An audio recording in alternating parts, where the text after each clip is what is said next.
you've got some thoughts on the BRICS and a little presentation here. Inform the audience. All right. So, JK, like you said, they added 6 new members: Argentina, Egypt, Ethiopia, Iran, Saudi Arabia, and UAE. This on top of the original 5 members.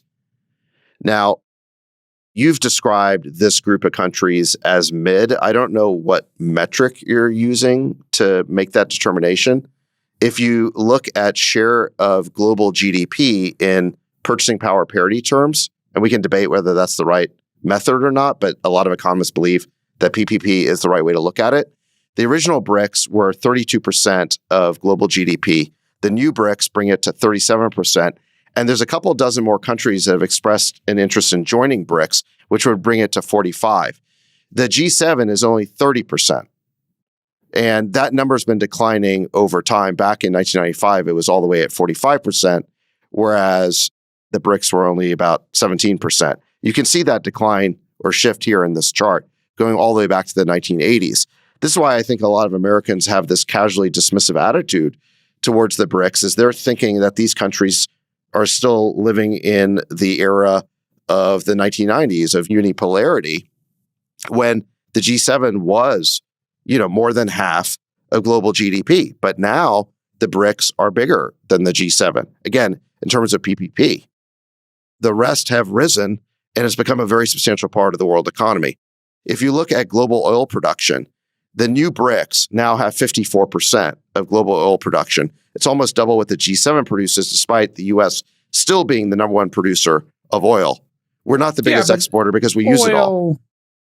Just to add to that point, oil is, of course, a declining commodity with renewables and nuclear, and people are going to rely on it less. So, sure. I don't think renewables are anywhere close to being able to replace fossil fuels.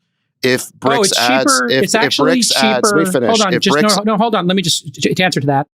It's cheaper now, and Chamath can speak to this, to install solar, wind, than it is to do a lot of the carbon-based fuels. So it actually has tipped economically, where it's, I think, cheaper in 80% of cases, 85% of cases, to install renewables. Is that correct, Chamath, broadly speaking? The cost of solar is effectively now the cheapest form of energy, on a kilowatt per hour basis. Great. Okay, continue, Zach. Well, this isn't preventing Germany from sliding into a massive recession because they're not able to get cheap energy anymore. Yeah, they turned off their nuclear. That also supposes that you have the actual supply. And to David's point, why Germany has such a difficult issue is because they turned off nat gas, they turned off the reactors, nuclear. And there's just not enough solar installed right now. So, it's you have to think about a cloudy country. Yeah. What I just meant was more the levelized cost of energy, which is if you had an installation here and an installation there of 2 different modes of energy generation, solar is cheaper. But David is right. It's still going to take some time for the proliferation of solar. Agreed. So that we all agree.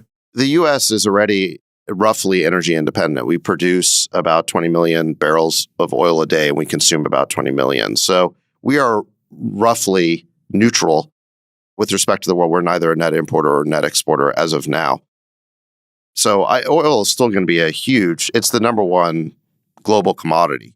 If BRICS adds Venezuela, Algeria, and Kazakhstan, as they may do as soon as next year, they'll control 90% of all oil and gas traded globally. You're going to have an OPEC plus BRICS sort of symbiosis because Russia and Saudi Arabia basically run OPEC plus. New BRICS is also really strong in food production. 5 of the world's 6 biggest food producers are now part of BRICS: China, Brazil, India, Argentina, and Russia. The only other one is the US. They have 46% of global population, 36% of global land mass.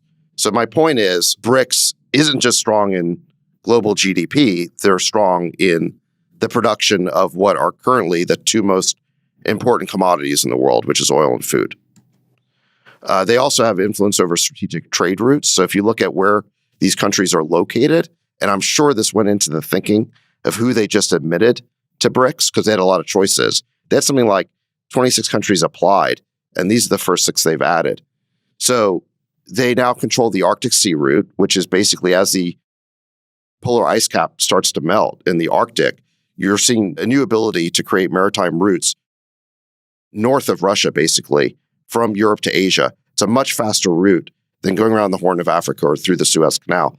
You have this international north-south transportation corridor, which is basically a combination of overland routes and some maritime that connect Russia, Iran, and India. You've got Belt and Road, these east-west corridors. You've got the Persian Gulf, the Red Sea, and the Suez Canal. They're all now part of BRICS. And the point of that, I think, strategically is to bypass choke points like the Strait of Singapore, the Strait of Malacca, the Bosphorus, and the Strait of Hormuz. So the point here is that the U.S. Navy has very strategically over decades been encircling China with military bases on, island chains around China. This is going to basically neutralize that whole strategy because China will have ways of securing its trade routes over land or, again, over sea going through the Arctic. So this has huge geostrategic implications. The other big thing that I think BRICS is doing is they have this 5 to 10 year goal of allowing BRICS members to settle trades in local currencies. I think that you guys may be seeing it the wrong way. The goal here is not to create a new reserve currency. It's simply to create a way to bypass the dollar complex. They're trying to break the petrodollar monopoly. This is not an offensive organization, and they're not necessarily trying to create a single alternative to the US dollar. They are trying to create a way to not have to go through the dollar complex in order to do their trade when they're trading with each other.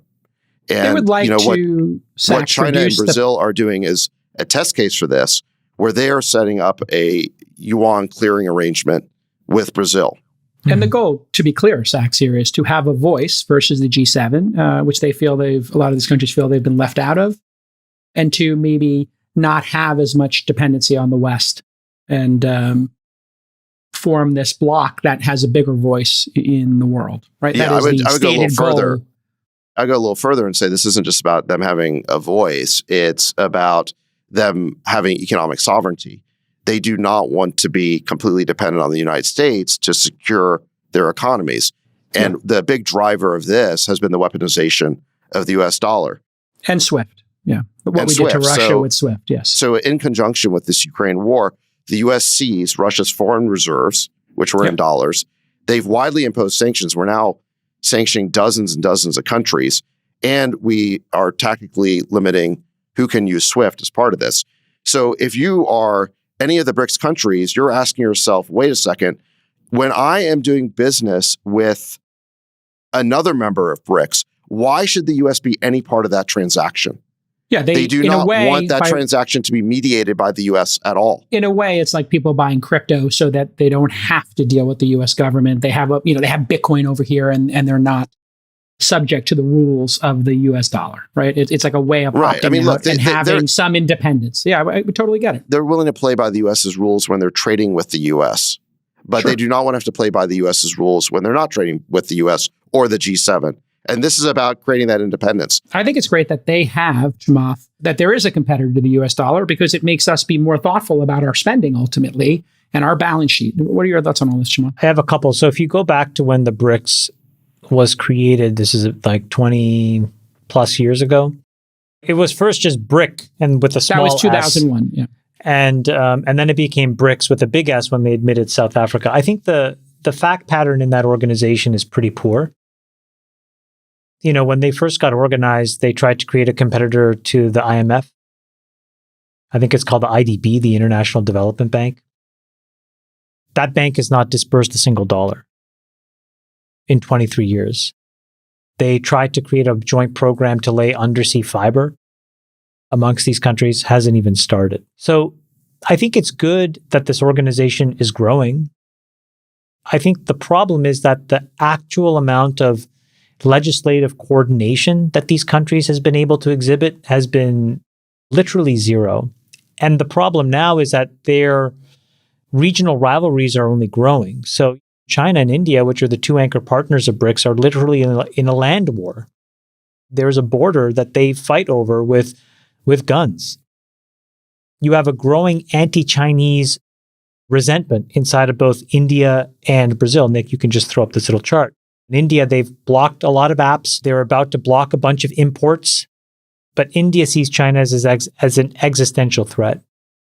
The Brazilian population, this is just a poll that The Economist put in. There's just a lot of anti-Chinese sentiment